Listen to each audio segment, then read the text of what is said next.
Salve, salve galera! Tamo de volta em mais um Curiosidade da História e hoje iremos falar sobre a Arca de Noé. Desde a criação ao grande dilúvio e o momento em que cientistas turcos e chineses descobriram a Arca após 4.000 anos no Monte Ararat. Eu sou Daniel Dudani e esse é o canal Planet Point!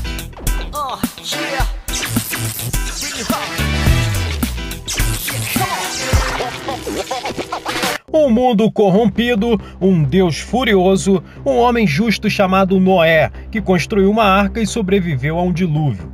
Tanto na Bíblia quanto no Alcorão há um relato de uma catástrofe que aconteceu bem no início da humanidade e pouco depois da criação.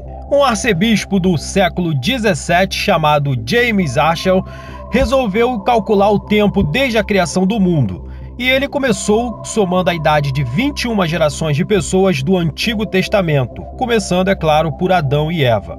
Usando dados históricos como os pontos fixos e depois de 100 páginas de cálculos ele chegou à conclusão de que o mundo havia sido criado em 4.000 anos antes de Cristo. E para ajustar seus cálculos a qualquer eventual erro no calendário, ele estabeleceu que a criação havia ocorrido num domingo, 23 de outubro de 4004 antes de Cristo. Informação essa conhecida e constando como esperado nas margens de algumas bíblias. Usando a data da criação, James Aschel calculou a data do grande dilúvio, segundo ele, 2348 a.C. A história de Noé e da Arca é constada no livro de Gênesis, um relato das origens da terra e do homem.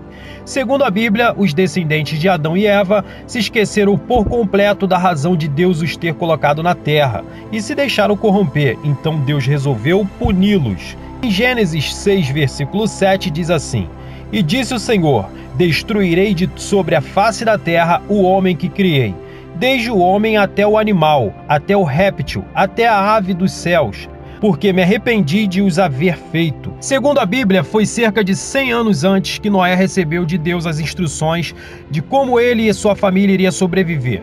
Deus disse a Noé que construísse um barco bem grande, ou seja, a arca, e tinha que ser dessa forma. O comprimento da arca seria de 300 côvados, a sua largura de 50 côvados e sua altura de 30 côvados.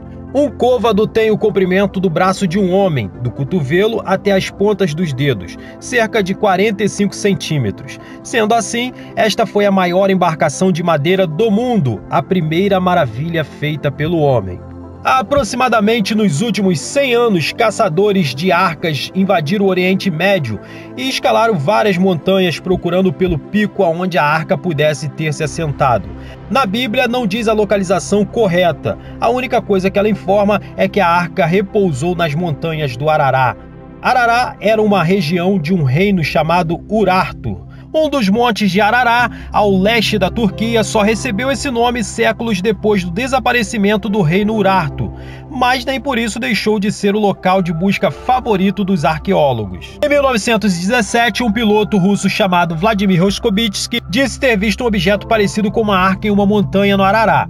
O czar Nicolau II da Rússia enviou uma expedição para investigar mais sobre a história. Mas a história depois disso ficou meio confusa, nenhum registro da expedição foi encontrado. Nicolau II afirmou que as fotos foram perdidas numa revolução daquele ano, e logo depois ele saiu do poder. Anos à frente, em 1950, um francês chamado Ferdinand Navarra trouxe um pedaço de madeira antigo do pico de uma montanha no Ararat, que foi datada no início da Era do Bronze. E daí o lugar teve grande interesse pelos caçadores de arca. Mas o guia de Ferdinand, não se sabe porquê, disse que Navarra não teria só descido com a madeira, como também subiu com ela meses antes, o que enfraqueceu novamente as buscas. Em 1959, um capitão do exército turco chamado İlhan Durupinar estava examinando imagens aéreas da Turquia, num local próximo ao Ararat, quando viu uma forma pequena como a de um barco preso ao monte. Alguns arqueólogos começaram a fazer a pé o trajeto até o local e acabaram encontrando uma enorme massa em forma de barco enterrada sob toneladas de lama e gelo. Além disso, também encontraram rochas entalhadas próximo ao local, o que seria, segundo eles, as âncoras dessa enorme embarcação. Em fevereiro de 2003, Porter Taylor, um professor da Universidade de Richmond, através do satélite digital Globe, ele conseguiu imagens perfeitas do local da grande embarcação encalhada. Nas imagens dá para ver o formato específico do que parece ser um navio, ou uma estrutura no formato de um barco, de ponta a ponta, num comprimento de 137 metros, com a largura de aproximadamente 23 metros. Lembrando que essas são as medições bem próximas do que a Bíblia informa sobre a Arca de Noé: 300 côvados de comprimento, 50 côvados de largura e 30 côvados de altura. E só em 2009, um grupo de cientistas e escaladores turcos e chineses decidiram acabar com esse grande mistério. Foram até o Arará, conseguiram entrar no local e filmar os restos da grande arca por dentro. E tudo isso a uma altitude de 4.000 metros. Nesse monte que fica ao leste da Turquia, na fronteira com o Irã, foram encontrados 7 grandes compartimentos de madeira cobertos de neves, restos vulcânicos e até restos de matos, o que poderia ser alimento de alguns animais. Os exploradores estão 99,9% convencidos de que sejam os restos da Arca de Noé. Acredite você ou não, foi na mesma área onde a Bíblia relata que estariam no pico de uma montanha ao redor do Arará. Para você que ainda não leu sobre a história da Arca de Noé e do grande dilúvio na Bíblia, veja no livro de Gênesis, do capítulo 6 ao 9. É realmente incrível, em especial no capítulo 9, versículo 8 ao 17, onde Deus faz um concerto com Noé e toda a sua descendência, e também com os animais. Ele disse que nunca mais destruiria o mundo em água novamente, e o sinal do seu concerto apareceria nos céus após as grandes chuvas, ou seja, o arco-íris seria o símbolo do concerto entre Deus e Noé.